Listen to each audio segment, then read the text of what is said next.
When so much is taken, what remains? With so much gone, what continues? When strength vanishes and body fails, what part persists? Perhaps it's the deepest part, the part that believes. Yes, it is.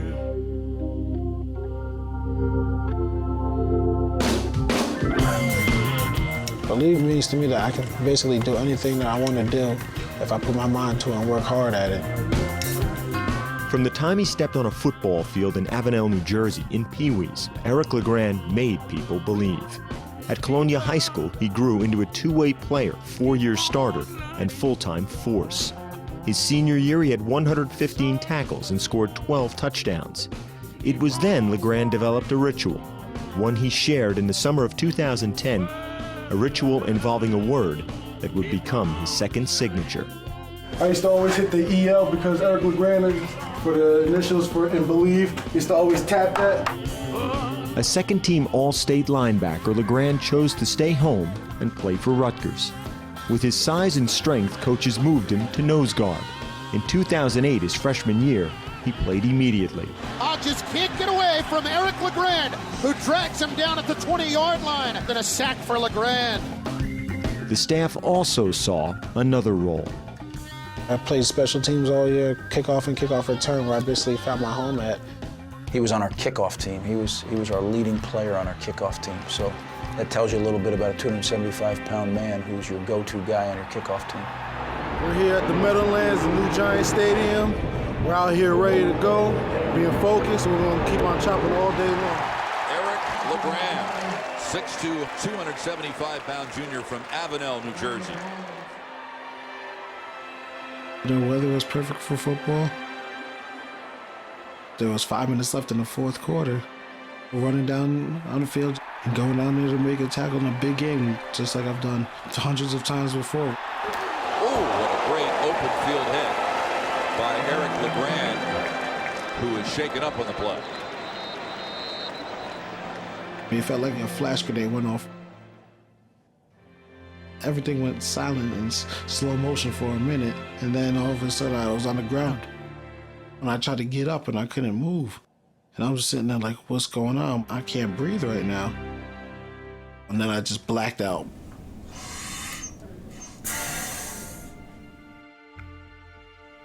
And they explained the whole thing. You fractured your C3, C4 vertebrae, and you were paralyzed.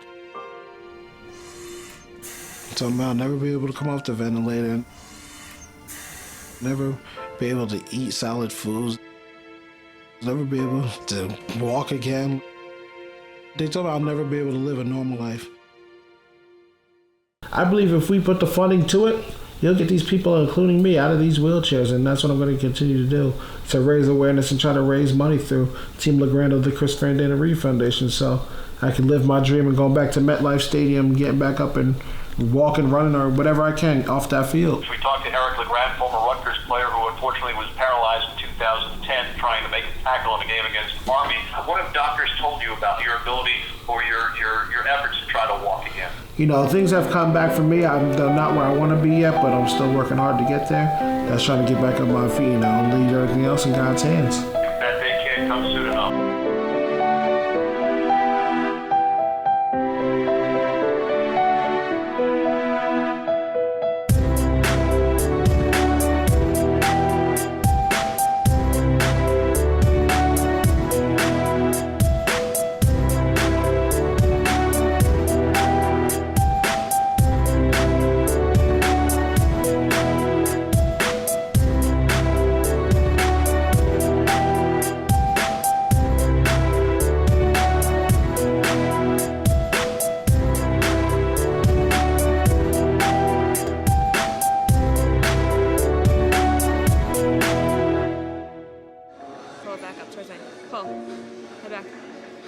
Eric LeGrand is on a mission to create a new life for himself. Faced with obstacles most would deem insurmountable, his notion of winning and losing has truly taken on a different meaning. Push. Come on. But where others might see despair, he sees hope. I really believe that this happened for a reason. I'm supposed to do great things with this situation. Inspiring others everywhere and fighting for a future he can see just over the horizon. And when I'm done with my time, it's over to inspire everybody. I believe I will walk again.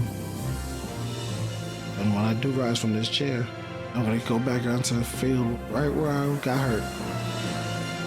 I'm gonna lay right back in that position and get up and walk off that field and say, I finished that play. Brothers and sisters, let's stand and give a warm 102 welcome to number 52, Rutgers University, Eric LeGrand. Thank you, guys. I appreciate it. As I'm listening to the video on the outside, just always brings me back in time to that moment. It's crazy. It's been 11 and a half years since my injury, but it's been a journey. I've definitely learned a lot and grown in my life in general, from when I was 20 years old to now where I'm 31. But I want to share some stories with you guys today and about my life, the reason why I lived my life the way I did, and just growing up before my injury, because a lot of people always think that, Eric LeGrand, it was, happened after 2010, but I always say it was 20 years of me before my injury. So first thing I want to talk to you about some core values I had in my life growing up. The first story I got is when I was 10 years old, I had the same routine every day. I would come home, I would go to school, come home, do my homework, hurry up and run to the park, start playing with my friends. My mom would pick me up, and then we would go to football practice every day. Not gonna lie to you guys, one day I was feeling myself. I knew I was the best player on the team, so I said, I'm not going to practice today. I'm gonna stay with my friends and play. Did my regular routine, came home, did my homework, went to the park. My mom pulled up to the park. She said, Eric, it's time to go to practice. I was like, Mom, I'm not going to the practice day. I'll show up on Saturday for the game. She said that didn't go over too well for me. Came into the park, embarrassed me in front of all my friends, dragged me to the car and said, I don't know who you think you are. Just because you're the best player on the team, you think you don't have to show up for practice? I don't care how good the team is doing or how bad the team is doing. When you commit to something, you see it through. Here I am 20 plus years later, and I still remember that lesson of commitment. When you commit to something, you see it through, because that's how you learn about yourself, learn how to handle success, learn how to grow through the tough times, learn from your mistakes. When I got to high school, I remember I got to play my last 3 games on varsity, and I actually got offered a scholarship as a freshman to Rutgers University. That's going into my sophomore year. At Colonial, we had a tradition where the seniors picked the sophomore to be the water boy at the team. Obviously, I'm telling you this story because guess what they picked to be the water boy. But this wasn't the regular, just fill up some Gatorade bottles and go out to practice. Now, this was old school when you had to climb into the sewer with a hose, hook it up to the spigot, come out. And it was disgusting down there. It was horrible, but I had to do that. I had to be the first one out to practice, and when practice was over, I had to sit in the hole and wait for everybody to be done until the time was over. But you know what that taught me? Humility and responsibility. Yes, I was the best player on the team again, but that was my role that year. Did I like it? No. But it was just something I had to do. When I got to Rutgers, I got recruited to play one position, linebacker. I ended up playing 5 positions my freshman year, and honestly, I thought I lost the love of the game. I'm like, what is Coach doing? He moved me here, moved me there. I didn't know what was going on. I remember I had a meeting with him at the end of the year. I said, Coach, what's going on here? Why are we putting you in this position, that position? He goes, Eric, you gotta learn. Love is sacrifice. You think I would have put you in all those positions if I didn't trust you to get the job done? You're a freshman. I trusted you at this position, that position, to fill a need. And you're gonna learn. Sometimes it's not always gonna go your way, but it was for the betterment of the team. And I was just, as an 18-year-old kid, like, yes, Coach. Told me though, when sometimes in life, we have to sacrifice. We got to do things that we don't want to do for the betterment of our team, for the betterment of our family, benefit for our people at work. That's just life. October 16, 2010, running down on the field, we just tied the game up 17-17 in the fourth quarter versus the Army Black Knights. And I said, no, Mike, I got to make a big play for my team so we can get them in bad field position, we can get the ball back and go for a 2-minute drill and win the game. As I'm running down the field, I had 2 guys come to block me, and I was able to get right through them on this specific kickoff. So I said to myself, okay, this is about to be a big collision, because I got about 30-yard head start on Malcolm Brown, who the guy made the tackle on. I said, I'm going to use my shoulder on this play. I'm going to put my head down the side because I knew it was going to be a big hit. I don't know if you saw in the video, but my teammate actually got down there about a half a second before I did, and he dove and he tripped Malcolm up. When Malcolm got tripped up, he twirled in the air. I put my head down thinking it wasn't going to be a tackle at all, and all of a sudden the crown of my head goes right into the back of his shoulder blade. He fractured his collarbone, and I fractured my C3, C4 vertebrae. The last thing I felt was my heels after it went stiff, hit the ground. My coach comes running, I'm all the trainers first. They go, Eric, is it your head or your neck? And I remember saying, I can't breathe. They go, can you feel this? Can you feel that? And I was like, I can't breathe. Coach Shiano comes down and he looks at me, he goes, E, we have to start praying right now. And honestly, when he says this to me, I'm like, I can't move, I can't breathe, and now he's telling me to pray. I thought my life was over. I started praying, obviously, just God help me, anything. But at one point, I did close my eyes, and I said, God, just take me at ease. There's nothing happened. I remember waking back up, and now they had brought the cart out. They bring the board down, and they do the ready, roll them over at the 1, 2, 3 lift. And when they lifted me up, I caught a gasp of air. So if anybody knows what it feels like to knock the wind out of themselves, that's the exact feeling I had. So I said, okay, I got a gasp of air. I'll be okay. Let me give that thumbs up to the crowd to let everyone else gonna be okay. When they give a thumbs up to the crowd, and it felt like there was the weight of the world just laying on my hand, couldn't move it. I get to the end zone, and my mom and my sister are on the field now, and obviously my mom's hysterical, but I'm like, I'm gonna be okay. Thinking I just knocked the wind out of myself, and I had a full body stinger. I had a stinger on my shoulder before where it just went completely numb. I just thought I had a full body stinger.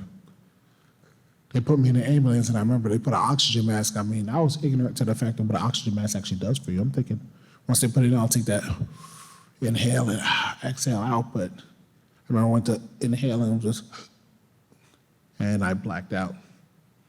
I don't remember much until I woke up on Wednesday, but this injury happened on Saturday.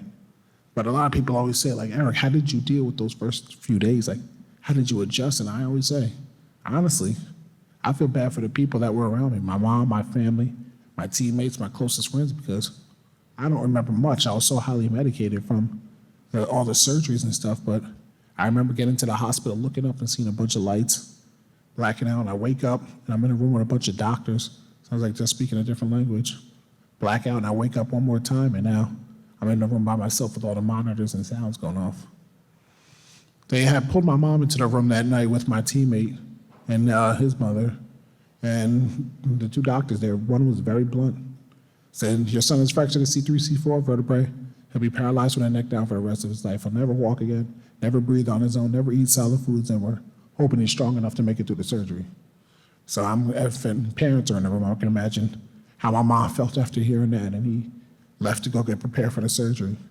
The other doctors started giving my mom all these different percentages and this and that, but at that time, my mom was checked out. She didn't want to hear anything.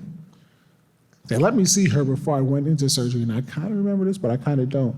But the adrenaline was definitely still flowing from the game, so I looked at my mom and I said, I'll be back.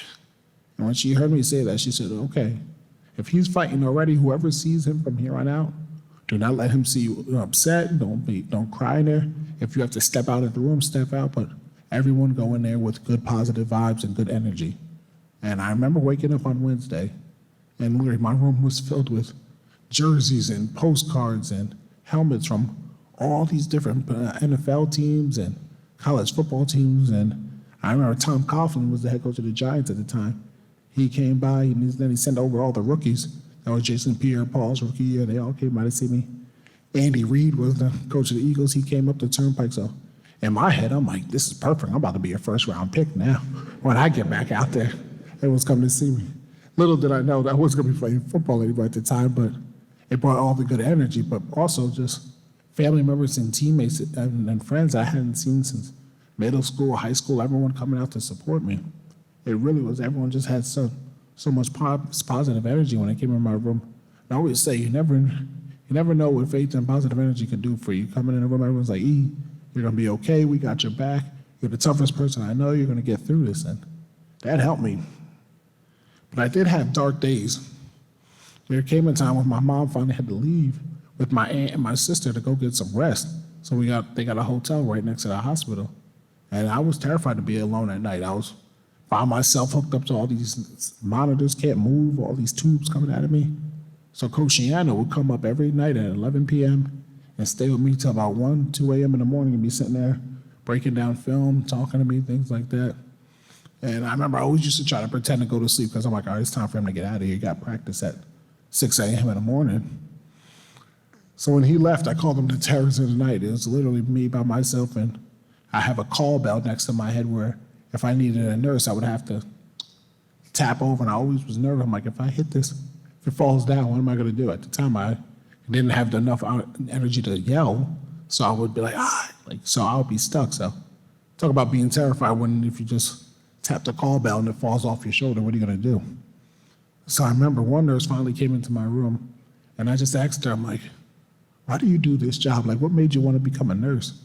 And she said, Eric, I see people that come in at their worst moments of their life, and it's my job to give them some hope on their way out after their life has just been flipped upside down.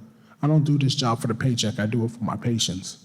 And I was just like, whoa, it blew me away. And she sat inside my room, did all the charting, we just started having conversations. I found out her 2 daughters went to Penn State, and I was like, boo, like, all that stuff. Like, you know, it just really was settling with me. Finally was able to just trust people. You never know where a conversation could lead you. I was just like, wow, actually, I feel comfortable now knowing that people are here to take care of me. I'm not in this foreign place where people are just looking at me or just coming in, poking, and leaving.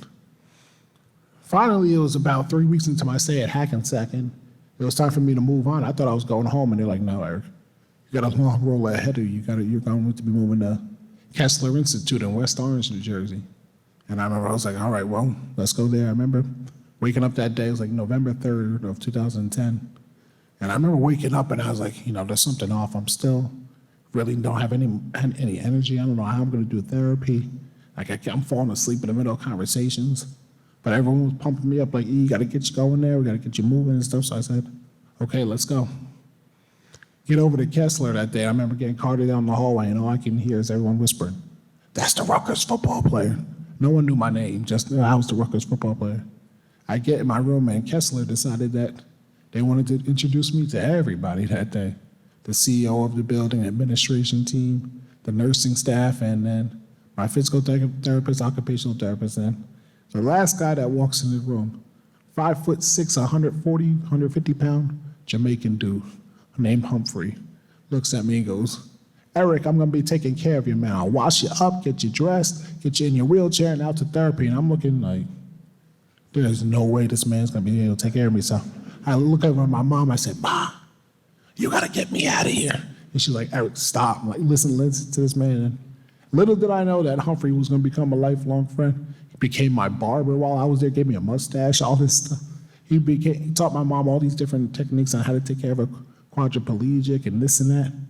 Yes, I judged the book by its cover in the beginning, but I was absolutely terrified of him. But he became a lifelong friend, and I can't thank him enough for what he did for me for my 5 months there. But finally, he left the room that day, and I was just trying to settle in. And Rutgers was actually playing that night down in South Florida, so I was like, all amped up. I'm like, I got to pick out the uniforms, get to see my teammates play. So they come on to ESPN at 7, 8 o'clock, whatever it is. I remember watching the game. It was back and forth, back and forth. And the fourth quarter came, and I started getting real anxious and real jittery, and I'm getting hot. So I'm asking the aide that was working, and I'm like, can you move my shoulders this way? Bring them back this way. Put a pillow under my arm. Put it under my legs. And everyone's like, just calm down. I'm like, I can't get comfortable. I'm hot. I'm burning up. Like, just relax. I remember we lost on the last 2 plays of the game, and I was just like, all right, it's been a long day. Tomorrow's another day. Let me go to sleep and, to get started tomorrow. Well, about an hour and a half goes by, and I wake up, and I open my eyes, and my vision was completely blurred, and I was on a stretcher. And I hear somebody saying, Eric, wake up, and hitting me in my face. So I said, hit me again. And it was my mom. She smacked me right across my face again. And I growled at her, and I had no idea what was going on. So she runs out to the nurses and says, we have to get him out of here now. He has no idea who I am. Come to find out, I had 105.5 degree fever. I was 0.5 degrees away from frying my brain and becoming brain dead for the rest of my life if they couldn't get my temperature down. So we're in the middle of November now, and they're putting ice packs all on the side of me and rushing me out to the hospital. I was now going to, St. Barnabas. My mom has to call my coach down in South Florida, and they're telling him the news, and the doctor's like, we don't know if he's going to make it through the night. So I remember getting over to the hospital, and my coach and Tim Pernetti was our athletic director at the time. They landed in New Jersey, and they were afraid to turn their phones back on at 2, 3 a.m. in the morning because they didn't know what type of news they were going to land to after getting back. But thank God I was still here, still fighting, and they came right over to the hospital. I remember waking up in the hospital still completely delirious, and I see my sister and I see Tim, my athletic director, and I'm like, "Hey, Nicole, how are you feeling?" And she goes, "Eric, how are you feeling?" Like, "I'm feeling okay." I'm like, "I feel great. Are we going to IHOP today?" And she looks at me, she goes, "No, Eric, we're not going to IHOP. You got to relax." I'm like, "Well, I want some pancakes. Like, let's go to IHOP." And she goes, "Eric, you can't eat." So I'm like, just not hitting what's going on. So I remember getting frustrated. I said, "Let me go for a walk to blow off the steam." Try to get up out of the bed. I was like, "Nicole, get off. I want to go for a walk." And it felt like she was laying on top of me. She goes, "Eric, I'm not on you. You can't go for a walk." I'm like, "Nicole, get off. I want to go for a walk." And I remember looking at Tim, and now Tim's staring at me with his eyes bulging out because he didn't know what was going on. I remember throwing my head back into the pillow and blacking out. I wake up, let's say, about another hour later. It's about 4 or 5 o'clock in the morning. I look over, my mom and my sister are leaning on each other on this little chair, knocked out, and I look forward, and it's my coach, and he's knocked out with a spilled cup of coffee on the ground. So I'm like, you know what? It's too early. I'm like, let me not bother anybody. I start feeling better, start coming to. I'm not delirious anymore. So obviously, whatever the medicine they gave me, they were starting to get the infection to go away. So I'm watching TV. ESPN was on. I'm just enjoying that. But the story I'm about to tell you changed my life forever, because all of a sudden it starts getting loud in the hallway, and all of a sudden you see this girl get rushed by my room on a stretcher. Right after that, you see mom and dad and the grandparents go by. Then, about 2 minutes later, a bunch of kids, like 15 kids, 15, 16 years old, they're going to a waiting room down the hall. So I'm like, I wonder what's going on. I hear the nurses over here once everyone funneled through. I was right outside the nurses station so I could hear them talking. And she said that girl had a brain aneurysm. She had a cancerous tumor on her brain, and it started to bleed out. So they were rushing her in to do emergency surgery. I was like, wow. I'm like, obviously that's not good. 45 minutes or so goes by. I'm still up watching TV, and it starts getting loud in the hallway again, but louder this time. All of a sudden, you see the mom and the parents go by, hysterical, and then these kids all walking by hysterically crying. So I'm like, obviously, I wonder what happened. Looks like, it's not a good situation. Finally, everyone gets through, and you can hear the nurses outside talking again, and they said she died on the operating table. She didn't make it through the night. And I remember saying to myself, I'm like, whatever I need to do, if I need to pray, if I need to relax, if I need to work hard, I'm going to do it, because I don't ever want to have to, my family have to leave in a situation like that, my teammates, my friends. And it's kind of crazy to say, but it kind of like motivated me to whatever I need to do, I got to do, because I don't ever want to see that or be around a situation or put the people that love me the most in that situation, because it was just horrible to see. So even though I'm hooked up to a ventilator, not breathing on my own, it kind of motivated me to just push a little bit harder. So 5 days later, I got back to Kessler. And now my story had been on TV and the newspaper, the Rutgers football player, the injured, this and that. So I remember going into the gym the first day. I was in a manual chair, somebody pushing me.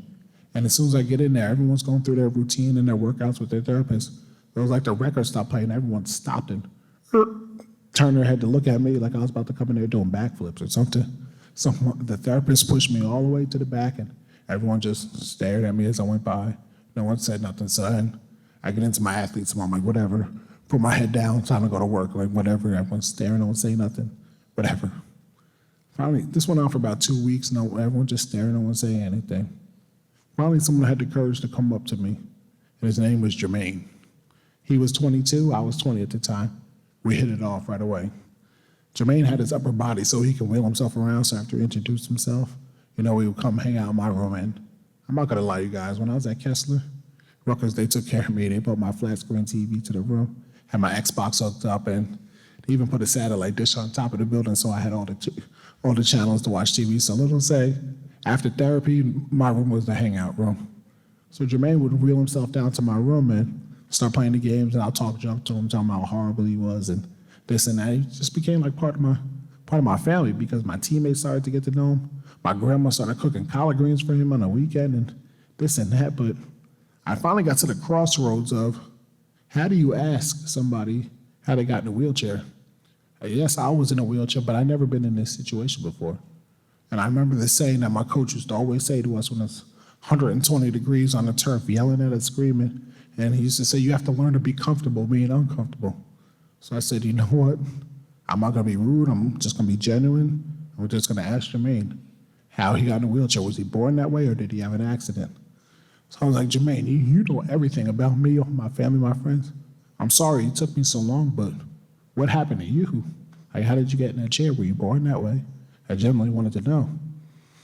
Jermaine proceeded to go on to tell me the craziest story I probably ever heard, but he said one day he was walking, started to get real fatigued in his legs, and he went to the doctor, and he actually started to lose control of his bowels and bladder a little bit and having slippages. So the doctor gave him medicine for his bowels and bladder, said he had a weak bowel and bladder system, whatever, and then said that he needs to start either losing weight or lifting weights because his legs aren't strong enough to support his body. Right there, that should have been a red flag because he was about 5'8", 200 plus pounds. He was overweight, but you could still support your body weight at his size. He said a month went by. He actually was working at Newark Airport, and he sat down to eat lunch, and he went to get up to throw away his lunch when he was done, and he wasn't able to move. They had to call the ambulance, and they bring him into the hospital. Finally, they do a CAT scan and MRI on his body, and come to find out he had a cancerous tumor growing on the lower part of his spinal cord, which was cutting off all the signals from his brain down to his lower extremities, which was causing his paralysis. And it had grown to a size where it was inoperable unless they completely sever his spinal cord, and he'll be paralyzed from the waist down for the rest of his life. So now they're doing chemo and radiation on trying to shrink the tumor. And you could tell some days he was with it, and some days he was just completely out of it and lost. So it's about 5 months now into our stay at Kessler, and it was time for us to go home. I was moving out to my aunt's house at the time in Jackson, New Jersey, and until my house was rebuilt at Woodbridge. So I remember Jermaine was in the hospital the day that I was leaving. It was March 27th or 28th of 2011. So I went to my aunt's house and I took a 2-week break just to get adjusted to my new life at home, nursing staff, and things what that was going to be like. Then I was going to come back up in 2 weeks and start my outpatient therapy at Kessler in West Orange, once or twice a week. So I get there, and I remember coming up on a Friday just to do an evaluation. It's a different part of the gym, different people and everything. I rolled into the gym, and the first person I see was Jermaine, so I rolled over to him. I was like, Jermaine, man, what's up? Sorry, I didn't get to say goodbye. You were in the hospital when I left. And he turns and he looks at me. One eye was looking this way and the other was looking that way. And he goes, who are you? I'm like, who am I? And then he goes, yeah, I have no idea who you are, but in the softest tone and voice, I'm like, geez, obviously things have taken a turn for the worse and the cancer has spread. So I said, you know what? Let me go through my therapy for the day and do my evaluation. I'll be back on Monday. I'll check in on him. Hopefully he'll be in a better place. He left a little bit before I did, and then I remember I came back on that Monday. First thing I did was go over to the wheelchair clinic, and I said, hey, did Jermaine get fitted for his chair and everything? They said, yeah, we finished fitting him, Eric, but unfortunately Jermaine passed away over the weekend.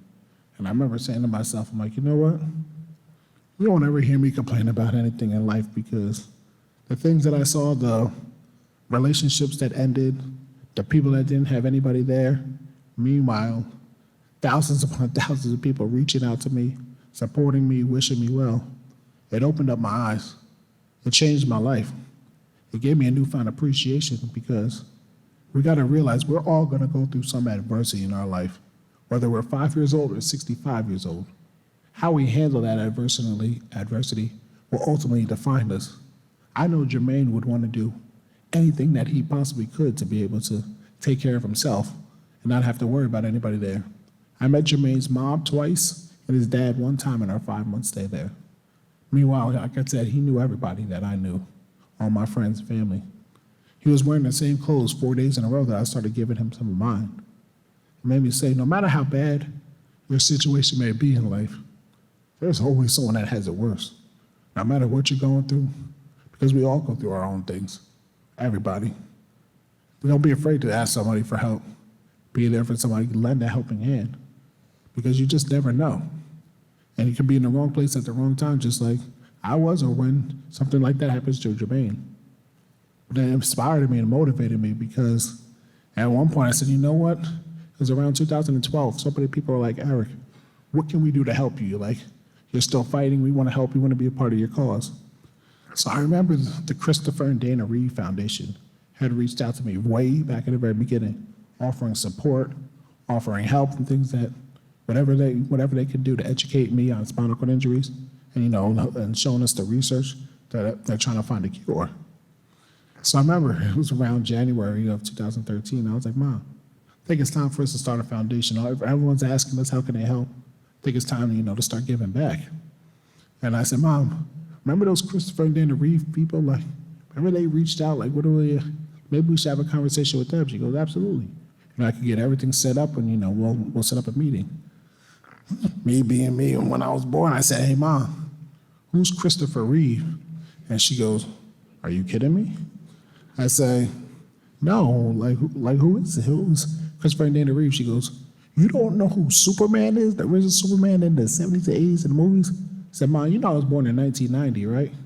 I didn't see that movie. She goes, oh my God. And so then I do my research and find out he's from Jersey and all this stuff. And I'm like, probably should know who that is. But we ended up setting up a meeting with them, get everything going. And we started Team LeGrand of the Christopher and Dana Reeve Foundation in the fall of 2013. I'm proud to say that we raised over $2 million for spinal cord injury research since our inception back in 2013. And it just continues to give people hope because there's 5.6 million people that are dealing with some sort of paralysis in this world. And the stories that I see every day, the emails that I get, are just talking to somebody because it's literally life-changing. Your life gets flipped and turned upside down. So I will do everything that I can to use my platform just to help and give back to people. A lot of people always say, too, that, Eric, when you got hurt, Rutgers, they gave you your degree, right? And I was like, I wish. I only had 60 credits at the time. I had to go back and get another 60. So I actually started taking classes via Skype that January, the spring semester, while I was at Kessler. And I would Skype into the 3-hour lecture hall. Someone would type over the notes, and they would email them over to me. And I had to use this software called Dragon Natural Speaking. And I would talk to the computer and navigate around this. Let's just say it was a lot easier to type out a 5-page paper than trying to talk out the paper at that time. But I still say my biggest accomplishment today is graduating from Rutgers with my degree in labor relations in 2014. And let me say, it was not easy. It was not fun. There were some very hard days, but it was just something I was determined to do because I wanted to put the diploma on the wall like my sister was able to do. So I wanted to do it for my mom. And it was a grind, but it was something that I really wanted to do. And I was so happy to accomplish that. That leads me to now my many adventures that I do and things I get into. But obviously, we all know 2020 was a crazy year for everybody in the entire world. A lot of things that happened, a lot of people that were at people's throats. When it comes to COVID-19, there was a situation with me because with a spinal cord injury, it's not like I just can't move.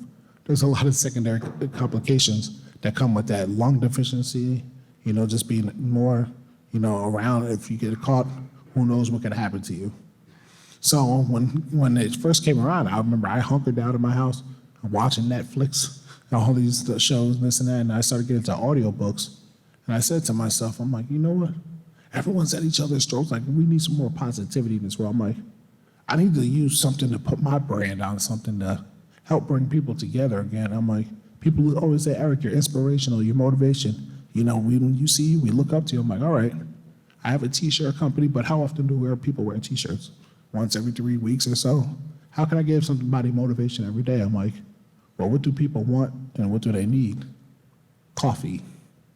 So I had my first cup of coffee in August of 2020. And I was like, whoa, I'm missing out on some good stuff right here. This is good. So I remember I hired a business advisor, started learning about the business and all the things that go into it, and started bringing a team around me. And we opened up our e-commerce business, LeGrand Coffee House, in January 2021 and started selling it through the entire country. So, give people that motivation to drink our coffee. But the bigger plan was to open up our brick and mortar in Woodbridge, New Jersey, and I had the opportunity in my downtown area that they're starting to build it up with a bunch of different apartment buildings and retail. So reached out to the mayor, started talking to developers, and proud to say last month our brick and mortar opened up and we've been serving coffee out of there, just bringing unity to the community with a daily cup of belief.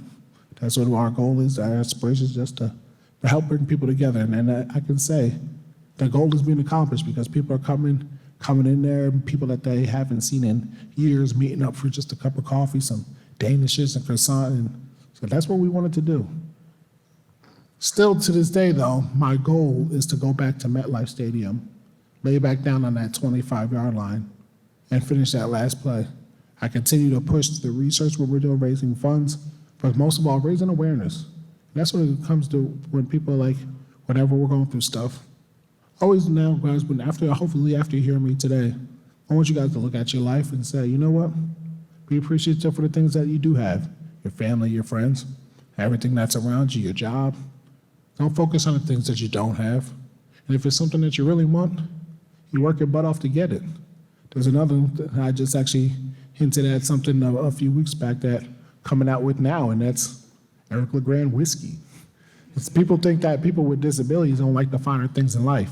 Believe me, especially in my 20s, I definitely had some good times and been out in Miami, Vegas, down the shore, all the things. So I want to be able to also raise money for the foundation, and every bottle that we sell, we're giving $5.20 for my number 52 to the foundation. So that's going to be a lot of fun. So look out, if any whiskey drinkers in here, look out this fall. We got some good stuff coming for you, some bourbon. But my main goal is still to this day, continue my rehab. I do it at my house now. Still going to get back to Kessler very soon. I actually had a scary moment in February where I had pneumonia and I thought it was appendicitis, and I was hospitalized for 6 days.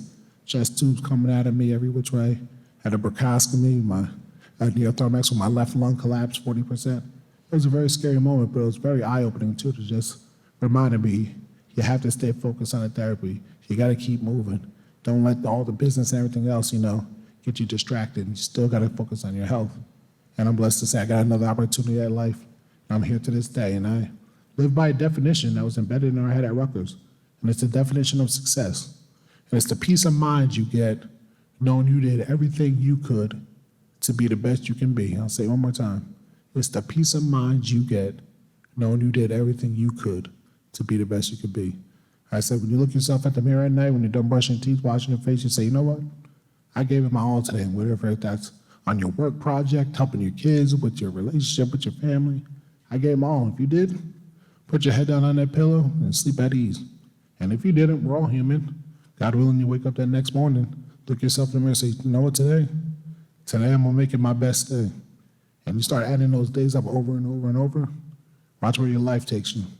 Watch the opportunities that come your way. Watch the people that come in your life. Trained behavior becomes instinct. And that's what I try to do each and every day. Am I perfect every day? No. But I grind my butt off to get there.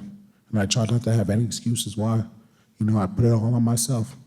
I control my actions, my thoughts, and I'm determined to get back out of this wheelchair one day. And I know it's going to be a big party in New Jersey, and you'll all be invited that day that happens. So thank you guys for the opportunity. Let me share my story with you today.